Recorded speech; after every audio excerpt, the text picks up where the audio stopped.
Song of Myself written by Walt Whitman. Hello everyone, I am Ruchika from English Academy. आज की इस video में हम Bihar state education board की class 12 की इंग्लिश की रेनबो बुक का पोएम 2 करेंगे, Song of Myself written by Walt Whitman. तो इस पोएम को शुरू करने से पहले इसकी एक इंट्रोडक्शन देख लेते हैं.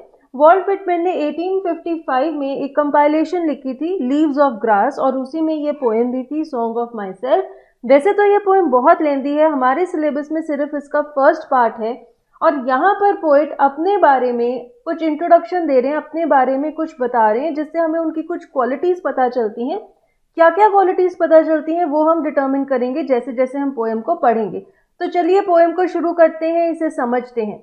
I celebrate myself and sing myself, and what I assume you shall assume, for every atom belonging to me as good belongs to you. अब यहाँ पे सेलिब्रेट का मतलब है रीजॉइस, मीन्स आप किसी चीज़ पर खुश हो रहे हैं. तो पोएट किस चीज़ पर खुश हो रहे हैं? अपने आप पर. मीन्स भगवान ने जो उन्हें क्रिएट किया है वो नेचर की क्रिएशन है, तो वो उस क्रिएशन को सेलिब्रेट कर रहे हैं. एज्यूम का मतलब है to accept that something is true और टू सपोज, यानी कि आप मान लेते हैं कि कोई चीज़ सही है, सच है. तो कहते हैं and what I assume you shall assume. तो यू कौन है? यू हम हैं जो रीडर्स हैं. तो वो हमें कह रहे हैं कि जो चीज़ को मैं सच मान रहा हूँ उसी चीज़ को तुम भी सच मानोगे. क्यों? Because every atom belonging to me as good belongs to you.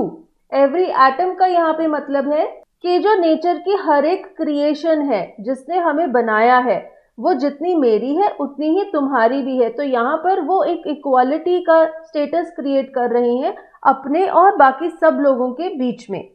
तो यहाँ पर पोएट हमें अपने ही 3 हिस्सों के बारे में बता रहे हैं. पहला हिस्सा तो है आई जो कि स्पीकर है, जो कि बोल रहा है यहाँ पर. दूसरा पार्ट है मी यानी कि माई सेल्फ जिसे वो कह रहे हैं, वो इंसान जो वो हैं. और तीसरा है उनकी सोल, उनकी आत्मा जो कि यूनिवर्स से मिली हुई है. तो यहाँ पर पोएट अपने आप को ही 3 हिस्सों में डिवाइड करके इंट्रोड्यूस कर रहे हैं. तो एक बार फिर से सम अप करते हैं कि यहाँ पर वो क्या कह रहे हैं. वो कहते हैं I celebrate my self and Singh my self. Means ये जो पोएम मैं लिख रहा हूँ इसमें मैं अपने बारे में बहुत कुछ बता रहा हूँ और मैं बहुत ज़्यादा खुश हूँ ये देखकर कि नेचर ने, भगवान ने कितने अच्छा मुझे क्रिएट किया है. और फिर वो कहते हैं कि जो चीज़ों को मैं सच मानता हूँ यानी कि इस नेचर को, नेचर की सभी क्रिएशंस को, उन्हें तुम भी सच मानोगे, रीडर्स भी सच मानेंगी, क्योंकि पोएट और रीडर्स सभी एक जैसे हैं, एक समान है, सभी को एक ही भगवान ने बनाया है, सभी नेचर की क्रिएशंस हैं. नेक्स्ट वो कहते हैं I loafe and invite my soul, I lean and loaf at my ease, observing a spear of summer grass, my tongue, every atom of my blood formed from the soil, this air, born here of parents, born here from parents, the same, and their parents the same. I now 37 years old in perfect health begin. यहाँ पर loaf का मतलब है, it is a modern spelling, आज की date में हम LOAF लिखते हैं. यहाँ पर एक एक्स्ट्रा ई है, इसका मतलब होता है वॉन्डर, इधर उधर घूमना विदाउट एनी एम. एंड लीन का मतलब है किसी चीज़ पर रेस्ट करना यानी कि किसी का सहारा लेकर खड़े होना. And spear is a mast or spike or the top point of something. तो यहाँ पर वो क्या कह रहे हैं? I loafe and invite my soul. तो अब वो अपने तीसरे हिस्से को, अपनी सोल को इन्वाइट कर रहे हैं और वो कहते हैं कि मैं इधर उधर वॉन्डर कर रहा हूँ नेचर में. और फिर वो कहते हैं कि मैं किसी चीज़ पे सहारा लेकर खड़ा हुआ हूँ और मैं इधर उधर वॉन्डर कर रहा हूँ आराम से. और मैं ऐसे वॉन्डर करता हुआ गर्मियों की जो घास है उसके स्पीयर्स को यानी कि उसके जो टॉप पॉइंट है, उसकी नोक है, उसको देख रहा हूँ. माई टंग. तो क्या कहते हैं कि उनकी जो जीभ की नोक है वो भी इस घास की नोक से मिलती जुलती है. तो यहाँ पर वो इन 2 चीज़ों को कंपेयर कर रहे हैं. फिर वो कहते हैं every atom of my blood form from this soil this air.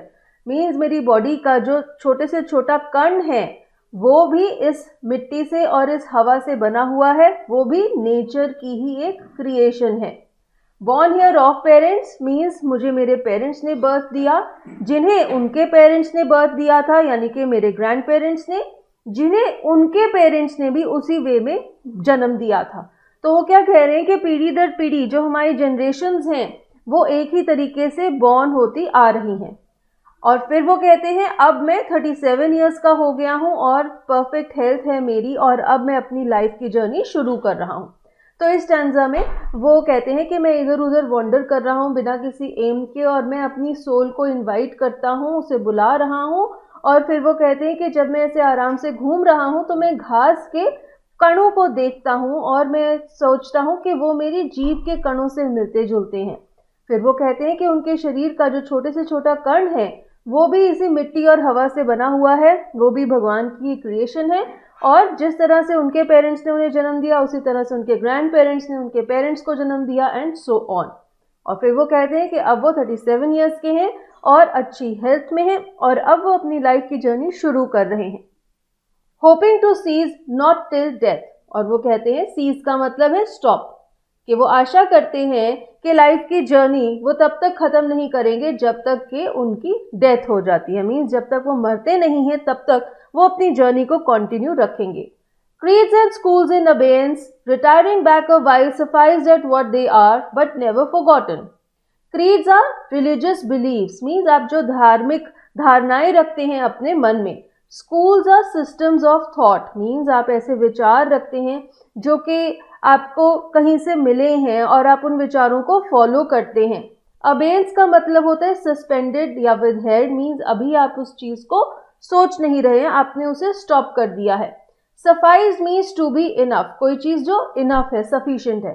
तो वो क्या कह रहे हैं कि जितने भी रिलीजियस बिलीव्स हैं और जो स्कूल्स ऑफ थॉट हैं, ऐसे सेक्ट्स हैं जो रिलीजन को प्रीच करते हैं, उन सबको अभी उन्होंने रोक दिया है। मीन्स वो इतने रिलीजियस नहीं है। वो कहते हैं कि मैं उनको मानता हूँ, मैं उनको भूला नहीं हूँ, लेकिन अभी मैंने उन्हें सस्पेंड कर दिया है, उन्हें रोक दिया है, अभी फिलहाल मैं उनको फॉलो नहीं कर रहा हूँ। फिर वो क्या कर रहे हैं follow? I harbour for good or bad, I permit to speak at every hazard, nature without check with original energy. Harbour means to believe, to keep feelings or thoughts in mind, means आप किसी चीज को मानते हैं। And hazard is a peril or a danger, कोई खतरनाक situation. तो कह रहे हैं कि चाहे अच्छा हो या बुरा हो, लेकिन अभी मेरे दिमाग में यही ख्याल है, मैं चाहे किसी डेंजर सिचुएशन में भी चला जाऊं तो भी मैं इसी ख्याल को ही मेंटेन करूंगा। वो ख्याल क्या है कि मैं अभी नेचर को फॉलो करूंगा, यानी कि स्पिरिचुअलिटी को फॉलो करूंगा without check with original energy. Means मैं नहीं चाहता कि नेचर पर किसी तरह का प्रतिबंध लगाया जाए, कोई रोक लगाई जाए। जिस तरह से ओरिजिनल एनर्जी में हम नेचर को देखते हैं उसी तरह से उसी नेचर को मैं अभी मानना चाहता हूँ, उसे अपने दिमाग में रखना चाहता हूँ। तो ये और पिछला जो लाइन थी वो कनेक्टेड है, जहाँ पर वो कहते हैं कि अभी के लिए जो रिलीजन है और जो स्कूल्स ऑफ थॉट हैं उन्हें मैंने रोक दिया है, उन्हें मैं मानता हूँ लेकिन अभी मैं उन्हें नहीं सोच रहा। अभी मैं क्या सोच रहा हूँ? नेचर के बारे में। अभी नेचर को एक्सेप्ट करता हूँ विद इट्स ओरिजिनल एनर्जी। तो इससे हमें पता लगता है कि वो स्पिरिचुअल है। अब हम देखते हैं इस पोएम में क्या क्या लिटरेरी या पोएटिक डिवाइसेस यूज हुए हैं। पहले तो इसकी जो राइम स्कीम है वो कोई राइम स्कीम नहीं है, ये फ्री वर्स में लिखी गई है। पोएम में कोई राइम देखने को नहीं मिलता और यहाँ पर हमें रेपिटेशन देखने को मिलती है। लाइन 1 और लाइन 2 में माई सेल्फ और एज्यूम रिपीट किया गया है। ये इसलिए किया जाता है क्योंकि पोएट इस चीज पर जोर डालना चाहते हैं अपने आप पर, और फिर यहाँ पर इस चीज पर कि हम एज्यूम कर रहे हैं। फिर हमें यहाँ पर हाइपरबोल देखने को मिलता है। हाइपरबोल कौन सा डिवाइस होता है? जब आप एग्जैजरेशन करते हैं, बढ़ा चढ़ा कर कहते हैं। यहाँ पर जब वो कह रहे हैं for every atom belonging to me, means वो अपने बॉडी के हर एक एटम की जब बात करते हैं, स्मॉलेस्ट पार्टिकल जिसे हम कहते हैं, तो यहाँ पर वो हाइपरबोल कर रहे हैं, मीन्स एग्जैजरेशन कर रहे हैं, बहुत ज्यादा बढ़ा चढ़ा कर बोल रहे हैं। तो अब हम नेक्स्ट सेट ऑफ लाइन्स पर चलते हैं। I loafe and invite my soul, I lean and loafe. तो यहाँ पर देखिए ये जो दोनों लाइन्स हैं ये आई से शुरू हो रही हैं। जब दो lines consecutive line same word से शुरू होती हैं ये कहलाता है एनाफोरा। ठीक है, फिर हमें यहाँ पर एनजैबमेंट भी देखने को मिलती है जब एक ही सेंटेंस नेक्स्ट लाइन में कंटिन्यू होता है विदाउट एनी पंक्चुएशन मार्क। यहाँ देखिए I lean and loafe at my ease observing a spear of summer grass my tongue. तो ये एक ही सेंटेंस है, नेक्स्ट लाइन में जा रहा है, यहाँ पर हमें एनजैबमेंट दिख रही है। फिर यहाँ पे मेटाफर भी यूज हुआ है। Metaphor is an indirect comparison between the qualities of two things. तो यहाँ पे जो वर्ड है लोफ, ये एक मेटाफर है क्योंकि ये कंपैरिजन कर रहा है between wandering and the journey that is life. तो जब वो कह रहे हैं I loafe and invite my soul, तो वो कह रहे हैं कि वो इधर उधर भटक रहे हैं। किस चीज में भटक रहे हैं? लाइफ की जर्नी में। फिर हमें यहाँ पर spear of summer grass, spear word में पन देखने को मिलता है। पन मीन्स एक ऐसा वर्ड जो डबल मीनिंग शो कर रहा है। स्पीयर क्या होता है? एक वेपन भी होता है और साथ ही साथ घास का जो ब्लेड है उसे भी स्पीयर कहा गया है। फिर हमें यहाँ पर कॉन्सोनेंट्स देखने को मिलती है। Consonants is when a consonant sound is very prominent in a line. यहाँ पर देखिए स साउंड बहुत प्रोमिनेंट है। Is observing a spear of summer grass, ठीक है, तो यहाँ पर कॉन्सोनेंट्स है। फिर हमें यहाँ पर एसोनेंस भी दिखती है। एसोनेंस क्या होता है? जब कोई वावल साउंड बहुत प्रोमिनेंट होता है। यहाँ पर देखिए इस लाइन में ओ और आई साउंड दोनों ही बहुत प्रोमिनेंट हैं। टंग, एटम, ब्लड, फॉर्म्ड, सॉइल, तो यहाँ पर ओ साउंड है। और फिर दिस सॉइल, दिस एयर, यहाँ पर आई साउंड बहुत प्रोमिनेंट है। Now we move ahead in the next set of lines. Hoping to cease not till death, यहाँ पर कॉन्सोनेंस है। ट साउंड बहुत प्रोमिनेंट है इस सेंटेंस में। To cease not till death. In the next set of lines we can see assonance in line 2. I sound is very prominent. Retiring while sufficed. Now we move to the next set of lines. यहाँ पर भी हम कह सकते हैं assonance देखने को मिलती है। लास्ट लाइन में I sound बहुत prominent है और उससे ऊपर वाली लाइन में E sound बहुत prominent है, I sound बहुत prominent है। तो इसके साथ ही हमने यहाँ पर ये पोएम को पढ़ा, सॉन्ग ऑफ माई सेल्फ, और इसे समझा और इसके पोएटिक डिवाइसेस भी देखे। तो इससे हम ये देख सकते हैं कि थीम क्या है पोएम की? इक्वालिटी, जब वो कहते हैं every atom belonging to me belongs to you also. फिर हमें दिखता है थीम नेचर लव, क्योंकि वो लास्ट जो लाइंस हैं उसमें कहते हैं नेचर विदाउट चेक, मीन्स वो ये चाहते हैं कि नेचर की जो एनर्जी है वो उसी तरह से रहे जैसे ओरिजिनल फॉर्म में है, वो चाहते हैं।